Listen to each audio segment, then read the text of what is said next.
Welcome back, Star Wars Unlimited fans. It's your boy, the Gandork, aka Nick.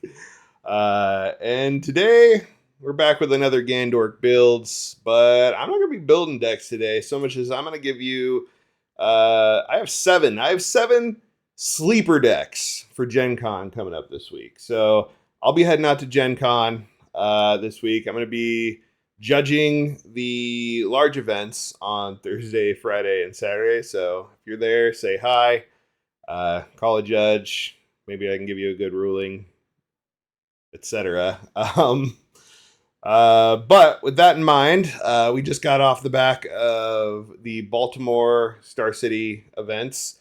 Saw some interesting things there. Mono Han1 deck won 2 of the 3 events, which was interesting off the back of using, set 1 Han in kind of a Mono Cunning shell that's just looking to use DJ to permanently blow up your resources. That's pretty cool. There's a lot of buzz over a blue Young Han list that made cut 2 of the days. Have not seen a deck list for that.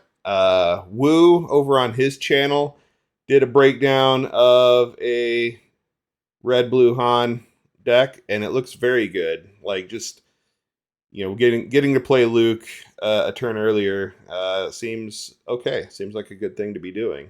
And then apart from those 2 decks, we saw a smattering of things. We saw the Bobas, we saw the Sabines, saw a Qi'ra, and I think I have a Qi'ra in my list today.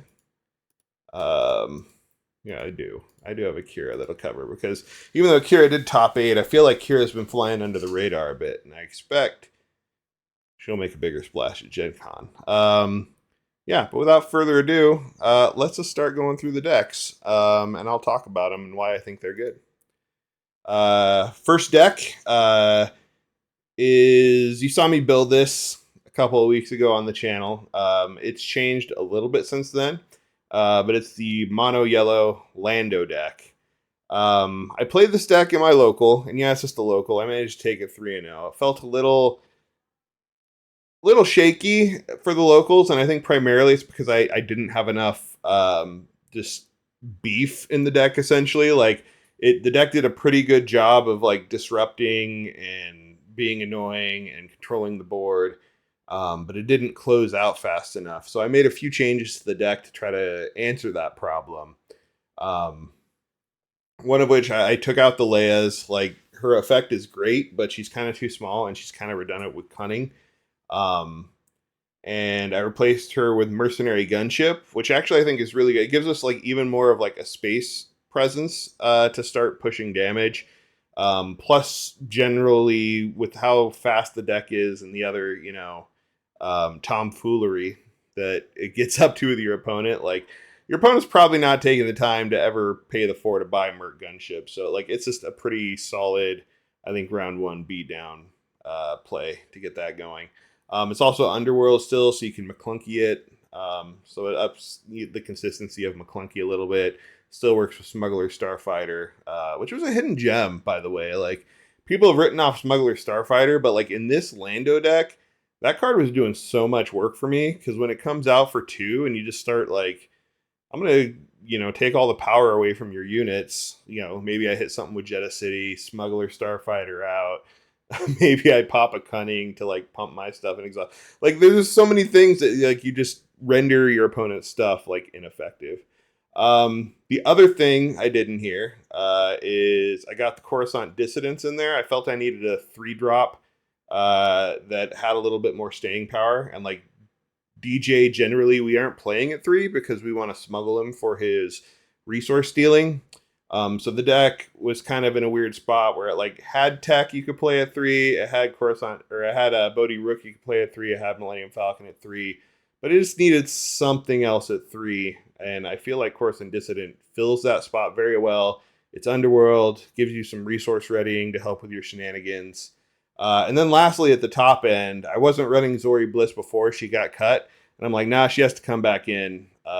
You need that other big unit other than Falcon to like just ensure that you can consistently get to that point where you just bring in these big units out of your resources, getting that card advantage, and then being able to close the game out with them. So sideboard hasn't changed very much, but yeah, I don't know if like this version of Lando will show up at Gen Con, but I think Lando has some skills. He's not a straightforward deck to play, but like either this version in the mono yellow that's a little bit more disrupty, or I think you could play a Lando aggression and lean heavy into the aggro where you play the aggression smuggles just to keep up a ridiculous amount of pressure and card advantage. I think that could be good as well. But yeah, I'm hoping to see some Lando this weekend. Moving on to the next deck. Let me full screen so all my tabs aren't up. This deck we've kind of seen, but I feel like it's still under the radar. I talked about we've seen the Han blue and everybody was on that, but like for my money, I love Han mono red. I feel this deck just brings a lot of power to the table. It's a little bit more aggressive. It's got like just huge plays on the back end that, you know, have you playing, you know, haymaker after haymaker after haymaker, even more so than blue, which blue has some like, you know, decently good top end stuff. But like, I feel like Poe, Wild Ran. Well, I think the red blues probably they're playing Poe Wrecker, but they're trying to go farther past like Luke and stuff. And I think like Poe Wrecker, Wild Rancor is good enough. Desperado Freighter, Valiant Assault Ship's good enough. But on the other hand, we bring in the fun that is aggression, which I feel is pretty well suited in the current meta. There's a lot of upgrades to hit. There's a lot of units to ready in this deck for the extra attack to help push. You know, it's just card cycling if needed. And I really like the new Bo-Katan. I think she just like can help you get to your like threats later in the game. Like if you just hit a point where like you've pushed in damage and you've got, you know, 15 on their base, maybe 15 on yours, but like you need another Poe or Wrecker or Rancor to get there.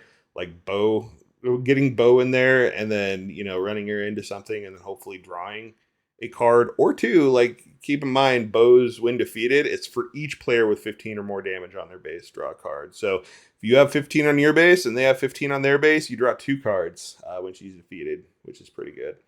I like the Chaos of War in double red as well. Like it's a little hit or miss in which matchups it's insane and which matchups it feels kind of dead. And generally, it's not the matchups you'd think. I think if you're going into like a control matchups a lot of the times might not go super wide on the card in their hands. They generally, you know, going against your deck that's kind of aggressive, can't take the early turns to play stuff like Dr. Pershing to draw the card. So like Chaos becomes a little so-so. But like in the other mid-range matches, or like if you're playing against Rays or Bobas or some of the times, you know, some things along those lines, they tend to get to a point where they're holding 3 or 4 cards in their hand, or like you have an opportunity to claim and then first action Chaos of War where they have 4 cards in their hand to make it feel real close to a for a cause without having to, you know, be locked into all the heroism cards. That said, I only run 1 in the main deck because I feel like you got to pick your matches to bring it in. And I'm not sure, like in general, it's probably feels a little bit too dead versus like aggro that's going to run out their cards or control that may not be drawing a lot of cards versus you because you're aggressive. But if you hit those matches, like I'm bringing in the, you know, the other 2 Chaos of Wars into the main deck, and maybe I'm taking out like, you know, spec forces in the mid-range match if they don't have a lot of sentinels. And, you know, I'm just increasing like how fast I can race in those games. But I do think like if you end up going against like a control deck, you can bring in the pillages and try to do some hand control with the pillage and Poe discards and K2SO discards. So I like this a lot. Like I think it has a plan into most archetypes that you can run into. Yeah, like I don't know. I really like this deck, and I'm surprised it hasn't had more of a splash yet. But again, we'll see this weekend at Gen Con. Moving on to the next deck. This was one that I think saw like people were hyping or like at least talking about this like in previous season, but like it hasn't really manifested in any way. And that is like a Kylo deck with Palpatine's Return to do some shenanigans. So like I've built this version and I've been maintaining it, and it plays really close to how I played Vader Green at the end of the set one meta. It's just doing a few things a little bit different. And I am running ECL here, major crutch. But like there's some really good ECL targets that make this deck maybe a bit more mid-range beatdown with like longevity and just returning some of your big units over and over and over again, which I feel is really cool. So like, early on you see, the pretty normal like unit slash resupply super laser technician package to try to get to the late game. And then once you get to those 5-6 resources, we're looking into ECL, Ruthless Raider, IG-11. Kylo Ren unit is really good on the ECL. He can pump himself to 8 attack and 8-7 on the ECL. So he kills almost every leader in the game, except for like, at the very top end, like Thrawn with his 9 butt and like Jabba and Palpatine, but he can kill everything else. IG-11 can be really good in helping you clear out those aggro matches to ECL in those middle turns. And then there's always the chance, like if you get the setup doesn't always happen, but like if you can Kylo Ren action into, discarding a Vader or Palpatine early and then turn around sometimes on 6 resources, you're bringing out Vader or Palpatine, which is really fun. Like especially getting Palpatine out on 6 resources can really lock down games and can be super beneficial in the aggro matches. But even if you don't pull off the combo, like you can just get into your Vader and Palpatine, and then they kill it, and then you bring them back with Palpatine's Return, and then they kill it, and then you play another. Like, unlike say the other Vader decks, like this one can really be like, I'm just gonna like play Vader after Vader after Vader after Palpatine with some of the draws, and like I'm just playing my best cards over and over again and beating you into submission. So I really like. I really it's fun playing big stuff. You should try this. Looking at some of the sideboard choices, it's kind of a lot of the sideboard. It's kind of split. Like if I was going against aggro, I really think the out of aspect top target is an interesting thing people should be thinking about. Like against Sabine or a lot of the Sabine aggros, they have a lot of small unique units that the top target becomes a 3 cost heal 6. So it's like you're paying half the price of like a Vigilance and a blue deck out of aspect just to get the Healy portion of it, which I feel can just like give you a lot of longevity or really help you stabilize the game. So I really like that concept of the top target out of aspect, and even more so if you're in blue, as we'll see in some of my other decks. And then additionally, I like bringing in the reinforcement walkers for the aggro matches. Just because they're great at the top end, being able to get you a healing engine to stabilize. They work really amazingly with Piet, which I have the Piets in here, and I like the Piet Kylo Ren combo because Kylo Ren at least gives you a way to buff Piet to not be useless early while getting stuff you want into the discard pile. Particularly if you get like a round 1 Piet into like round 2, pitch Kylo's TIE Silencer to give Piet, 3 attack for the phase. He can kill something. You can still play the TIE Silencer out of the discard pile. That's the dream right there. But yeah, then other than that, like this deck has even more 6+ cost things that Piet can give ambush to. Live the dream of getting the Palpatine's Return into Palpatine on 6 resources with Piet already on the table. Yeah, GG. It's going to be fun. Moving to the next deck. Cad. We haven't seen Cad anywhere. And a lot of people are like, oh, but isn't he just like worse Boba? Or like, why would I play Cad over Boba? But I think Cad is actually really good and can play. He plays a bit of a different game than Boba does.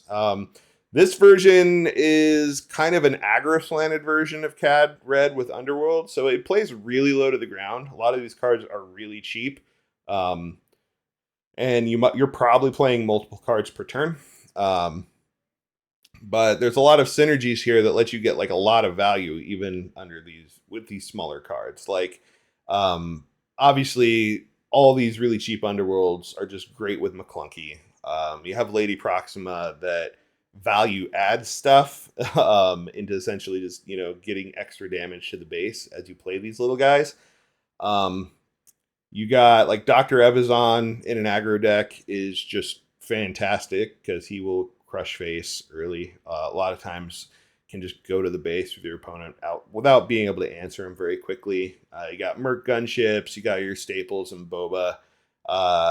You got bounty hunters here that can have fun with Relentless Pursuit, though usually the Relentless Pursuit ends up being used on your leader in here. That's why there's only two, because you have to remember you can only capture a non-leader unit that costs the same as or less than. So like you aren't relentless pursuing on Greedo very often, or Boba Fett not very often. Sometimes it happens. Sometimes you can relentless pursuit their 3-drop onto Boba Fett and give him a shield, and you're feeling fantastic. It's just not ideal. Usually it's there just for post flip Cad. It is running the Punishing One and Guild Target is a great combo, particularly if you get the whole package: Guild Target, Dengar, Punishing One. So you get the damage, you defeat the unit, you get the ready on the Punishing One, you get the extra damage, and a partridge and a pear tree, the whole thing. You got the hot shots and the surprise strikes, two different ways of like instant attacking for more damage. This deck's just a lot of fun. Tarkin Town plus Cad. Cad's ability is really good at just helping clear out your opponent's side of the board and not letting them trade into your units as you're amassing. And then in the side, we're looking at stuff like No Good to Me Dead, which is kind of this deck's answer to like if someone wants to do like Darksaber Sabine, you No Good to Me Deader. Like that, you aren't trying to get rid of the Darksaber, you're just buying time until you can win the game by being aggro-er.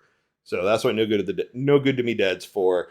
You got like Deathmark and Bazine for like the control matchups, where you need either a little bit more, cards in your hand to keep going longer, or you need to like get something out of their hand that's going to wreck your day. And then like Waylay, I have in the side in case you run into like decks that are playing like those bigger mid-range sentinels like Chilled Suns and stuff. You might want to bring the Waylays in to clear a path. But I don't know, this deck, it doesn't feel like Boba, and it does really fun stuff. I really like this deck a lot, and it's surprisingly for like how small the list is. Like with Cad, you're controlling your opponent's stuff so much with like the pings and things, and then the weenies accumulate, and then like surprise strikes and hot shots just come out to start stacking up damage faster than you'd think. I don't know. I really like this deck a lot. Moving on. All right. So if I was going to play in Gen Con, I am going to Gen Con, but if I was going to play in Gen Con, this would probably be the deck I play. I've liked Qi'ra since the moment that they spoilered her, previewed her. She's just like, her impact on the board is huge. Like if you haven't tried Qi'ra, try this deck and become a Qi'ra lover, because this deck is so much fun, has so many play lines, has so much power. I don't know. I just like this deck a lot. I've been playing it a lot lately. It runs similarly to a lot of like green-blue control that you've seen in like Iden or Krennic, but Kira's ability to like chop a bunch of mid-range cards in the knees like really gives her that like leg up in those mid-range-ish mirror matches. Or even against Boba. Like, Boba is the ideal matchup for this deck. You would want to see Boba all day. Boba is not winning this matchup very easily. Boba flips out. If you just save the Qi'ra and flip out in response, like, she can trade with Boba that round. Additionally, like, this is an ECL deck, so, like, you can do cool stuff like flip Qi'ra to, like, make Boba small, and then, like, ECL in Lompike or Gideon Hasks to finish him off. Which is great. Or you can flip in Qi'ra to make things smaller and then combo with Overwhelming Barrage to just take out most of your opponent's board. just lines after lines after lines. You've got the usual ramp stuff. You've got the usual good blue removal.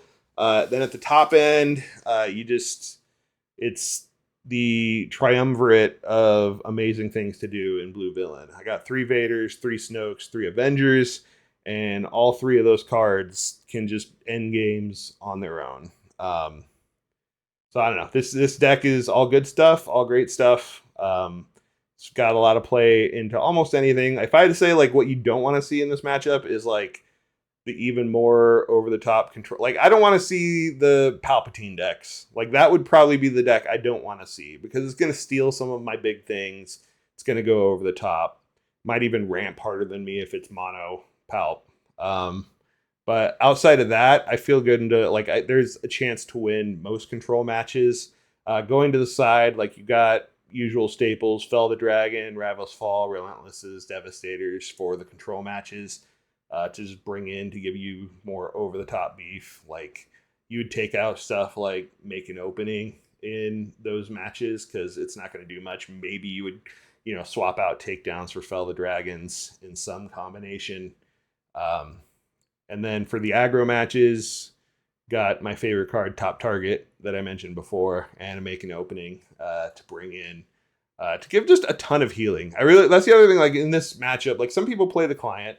People are gonna like it's meme worthy at this point that I'm not a fan of the client, but I am a huge fan of Top Target. And people have said, like the client does the same thing repeatable. Like why do you like Top Target better? But like the client requires way more investment in both resources and actions, and it limits like the time that you can do his stuff. And he's a unit, so opponents can interact with him more to just wreck your day, where Top Target I feel is a lot less interactable for most opponents. You can play it out and then pop the unit immediately right after. A lot of times just getting the 6 heal, and that's all you really need to do. I don't need multiple client triggers to win the game. And a lot of time I just need one Top Target to land and hit, and then like one Vigilance to land and hit, and I am bonita at that point on. So I don't know. That's why I like Top Target. I think Top Target should be almost an auto 3 of in the main side for most blue decks,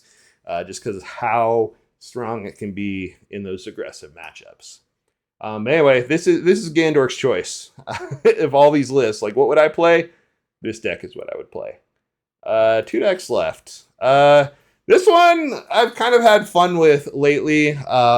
It's a Sabine yellow deck, but it's not your everyday Sabine yellow deck. I call it Sabine Get Low because this deck does not run for a cause. It runs a much lower curve than most people have been building Sabine yellow, or obviously green, which is going up to like much bigger units. And I feel like this is like far more of like an aggro deck than some of the other aggro decks. Like this deck can and will beat you like first action round 4, or first couple actions round 4, which other Sabines can do, but less reliably. Like a lot of times the other Sabines are looking to play, like Green's trying to play, or the other ones are trying to play Poe and Wrecker at like 5 and 6 resources, and this one doesn't even go to 5 or 6 resources. It might not even resource past 4 unless there is a really good reason or combo of cards it wants to play.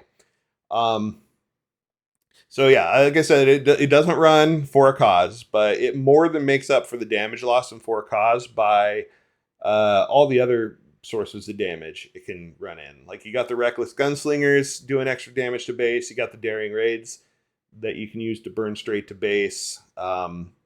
You've got the Cassians coming out ready. You've got the Surprise Strikes and Hot Shots and Heroic Sacrifices giving you max consistency in attack effects that are going to hit hard. In this version, I'm running K2SO in the side and the Valiant Assault Ships main. I really like the Valiant Assault Ships as a saboteur that swings for 5 versus a lot of decks, and it is a big helper in closing out games where opponents aren't ready to stop the space unit. And everybody's running like the new Black Sun Starfighter, and Valiant says, I don't care. I'm going to go right by you. And I'm probably stopped resourcing at 4. And if I surprise strike, I'm going 8 to the dome immediately. Which I like a lot. I find that ends up doing more than K2SO does some of the time, but maybe, you know, against an aggro deck that's going to have the removal to take out the Valiant Assault Ship, then I might side it out and put the K2SOs back in. I did some interesting things with the sideboard here. I have for like the aggro matchups, the Smuggler's Aid, the Four Cause, and I've got 7 heroic cards, and you could actually side out like a good chunk of non-heroic cards to bring in and make this more of like 4 cause to give you a different vector for like the aggro matches, which I think is interesting. Like I could see an aggro match where you bring in most of this stuff from the sideboard to give you another burn card with For a Cause that can hopefully go over the top. And the Smuggler's Aids, I think, are tricky. I like them a lot in just messing with the math for your other aggro decks to try to race you in ways that they might not anticipate. And like they're cards that you, if you get them early, you can resource them and still pull them out later to just change the combat math. Or if you just draw it, paying 1 to heal 3 later might be exactly what you need just to flip the board state into you win, so you win first in those matchups. But I don't know. I this deck I don't like. It's fragile. It's very glass cannony. But I think we haven't seen like a deck go all out aggro in the new met, like all out aggro. Like you see decks where like I'm kind of aggressive, but I'm still gonna go to 5 and 6 cost units. And this one says, no, I'm staying low to the ground and we're going to beat face. So anyway, I think it's interesting. I would be interested to see if someone would try this. Lastly, this one, I have to give some credit to Wu because he inspired me because he's been talking about Boba Fett. And this deck just seems like a lot of fun. And I don't know necessarily if it, yeah, I don't think it's top 16 necessarily, but I think people would be surprised at how good this deck actually is. Boba, when he flips, like does a lot of crazy board state shifting with his blanket effect for like all of your late ambush units.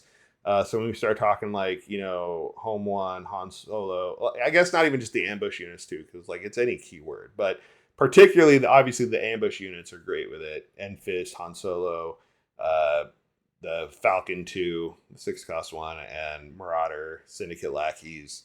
Like, all of a sudden, like, these guys are able to come in and trade out stuff and live and do shenanigans like that. And then, yeah, I think, like, there's a lot of, if we're looking at, like, some of the mid-range decks that people are playing in, like, Han, or even like Sabine Green,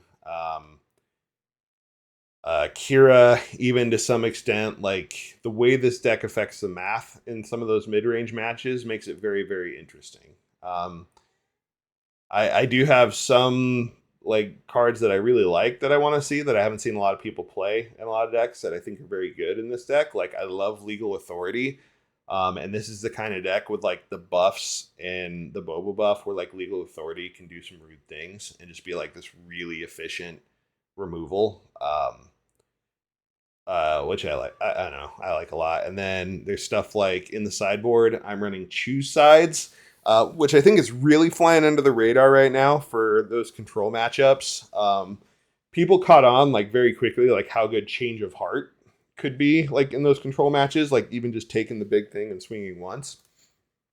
But like particularly like even in these U-Wing reinforcement decks, like I like Choose Sides being a permanent swap. Be like, oh, I U-Wing reinforcement and I grabbed some, you know, shitty crafty smuggler and you played Avenger, and then I'm just like, you can have the crafty smuggler and I will take your Avenger. Is backbreaking. So I really like that tech. I like that tech to win those slower games. I'm a little iffy if this deck can actually keep up in the like against the aggro matches, but I think people would be surprised on what it does in like other mid range and other control, and like how it can keep up in those matches. Anyway, those are my 7 decks that I am sharing today as potential shadowy sleeper builds for Gen Con this weekend. Knowing me, like none of them will do any good, and we won't see any of them in the top cut because whatever. But at least I picked things, like I tried to pick these, not that because I necessarily knew they would all be great, but it's a combination of decks that I think are good and stuff that I hadn't really seen people talking about. But yeah, as it is, that's all I have, and good luck everyone going to Gen Con this weekend. Safe travels, and say hi to me when you're there. Talk to you next.